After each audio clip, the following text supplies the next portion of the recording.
नमस्कार दोस्तों, आज हमारी बहन देखो एक धमाकेदार गीत लेके आई हैं। नाच गीत है, आप लोग को कैसा लगा कमेंट करके जरूर हम दीदी थोड़ा दिक्कत फंस गई रे भाई। लाते से दोनों बहन के वीडियो ना बन पावत रहा।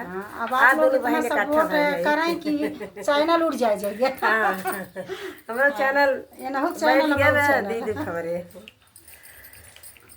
चू चू चू